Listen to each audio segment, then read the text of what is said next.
جی یہ ہوگی جی۔ اچھا اس کے بعد جو آیت نمبر 103 ہے اس کی تفسیر جو ہے یہ ہم آج اس سے سٹارٹ کرنی تھی۔ تھوڑا سا میں یہ آیت نمبر 102 کا دوبارہ سے ذکر کر دیتا ہوں۔ اے ایمان والو، اللہ سے اس طرح ڈرو جیسے اس سے ڈرنے کا حق ہے، اور تم ایمان کے علاوہ کسی حالت میں مت مرنا۔ اللہ تبارک و تعالی ہم سب کو ایمان کی دولت ہمیشہ عطا فرمائے۔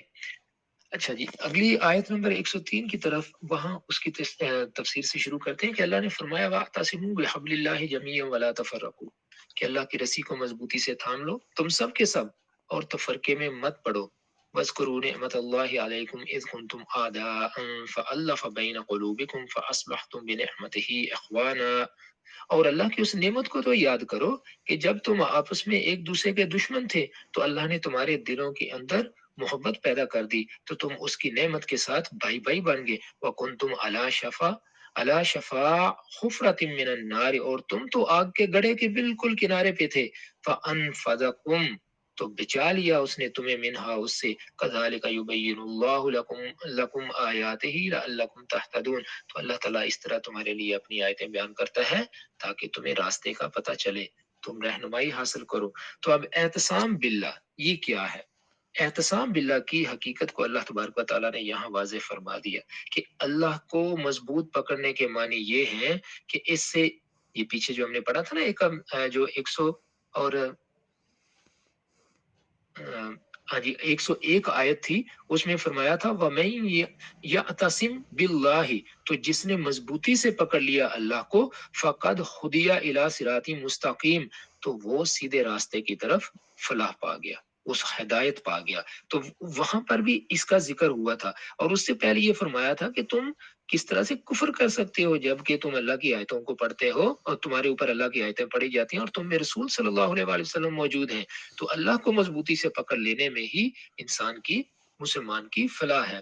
تو یہاں پر اس چیز کو آگے کیونکہ یہ کنٹینیوٹی چلے گی، تو یہاں پر ہم اس کو وَاعْتَصِمُوا بِحَبْلِ اللَّهِ، یہ 103 نمبر آیت میں بھی اس کا ذکر آئے گا، تو اس کو ذرا تفصیل سے ہم تھوڑا دیکھ لیتے ہیں۔ تو اب اس کا مطلب کیا ہوا کہ اللہ تبارک و تعالیٰ سے اس طرح سے ڈرنا کہ جس طرح اس سے ڈرنے کا حق ہے۔ اب یہ تقویٰ جو ہے یہ اگرچہ مطلوب تو اسی حد تک ہے جس حد تک بندے کی استطاعت ہو، کہ جتنا بندہ کر سکتا ہے۔ اس کی وضاحت جو ہے وہ قرآن پاک نے خود ہی فرمائی ہے سورۃ تغابن کے اندر، جس میں فرمایا کہ جتنی تم میں طاقت ہے اتنا تقویٰ اختیار کرو، کہ جتنا کچھ انسان کر سکتا ہے، جتنی اس میں استطاعت ہے، اپنی استطاعت سے بڑھ کے تو انسان ویسے بھی کر نہیں سکتا۔ تو اللہ تبارک و تعالیٰ نے یہ چھوٹ بھی دی ہوئی ہے۔ تو اب یہ ہے کہ بندے پر اللہ تعالیٰ کے جو حقوق ہیں وہ کسی اور کے تو ہیں نہیں۔ دوسری بات یہ ہے کہ اللہ تبارک و تعالیٰ نے جو حدود اور قیود قائم فرمائی ہیں، ان کے توڑنے کی جو سزا اس نے مقرر کی ہے وہ تمام بندوں کی دنیاوی اور آخرت کی بہبود کے لیے ہے۔ وہ کس لیے ہے کہ تاکہ لوگ اپنے اس نقصان سے بچ جائیں، اس دنیا کے نقصان سے بھی اور اگلی دنیا کے نقصان سے بھی۔ تو ان کی پابندی اگر انسان کرے گا تو دیکھیں اس پابندی سے اللہ تبارک و تعالیٰ کو تو کوئی فائدہ نہیں پہنچتا نا، سارے کا سارا فائدہ الٹیمیٹلی انسانوں کو ہی ہوتا ہے۔ اگر کوئی انسان اللہ تبارک و تعالیٰ سے ڈرتا ہے، اللہ تبارک و تعالیٰ کے احکامات کی وہ پابندی کرتا ہے، تو اس سے اس کو اپنی ہی ذات کو فائدہ پہنچتا ہے۔ اور تیسرا ایک اور وجہ یہ ہے کہ اللہ تبارک و تعالیٰ کی آنکھیں ہر جگہ نگران ہیں۔ اللہ تبارک و تعالیٰ ہر چیز کو جانتا ہے، ہر جگہ کو وہ دیکھ رہا ہے کہ کون کیا کر رہا ہے، کہاں پر کر رہا ہے، یہاں تک کہ جو دلوں کے اندر وسوسے ہیں، اللہ تبارک و تعالیٰ تو فرماتا ہے میں تو ان کو بھی جانتا ہوں، تو ان کا بھی اس کو خبر ہے۔ چوتھی چیز یہ ہے کہ اللہ تعالیٰ کی پکڑ سے کوئی دوسرا بچا نہیں سکتا، یہ ہم پہلے بھی پڑھا ہے کہ ایک ایسا دن اللہ تبارک و تعالیٰ فرماتے ہیں کہ اس دن سے ڈرو جس دن نہ تو کوئی دوستی کام آئے گی، نہ کوئی تاوان دیا جا سکے گا، نہ کوئی سفارش کر سکے گا، نہ کوئی دوست ہوگا، نہ کوئی مددگار ہوگا، تو اس دن سے ڈر جاؤ۔ تو دنیا اور آخرت دونوں میں اللہ تبارک و تعالیٰ سزا دے سکتا ہے اور ہمیشہ کے لیے دے سکتا ہے۔ اللہ تبارک و تعالیٰ سے ڈرنے میں جب تک بندہ ان تمام پہلوؤں کو مد نظر نہیں رکھے گا تو کیا ہے، اللہ سے ڈرنے کا صحیح مفہوم سمجھ میں نہیں آ سکتا۔ اب ہمارا جو مسئلہ ہے وہ یہی ہے، ہم جس طریقے سے ہم دین کو سمجھتے ہیں، ہمارے معاشرے کے اندر جو اس وقت حالت ہو چکی ہے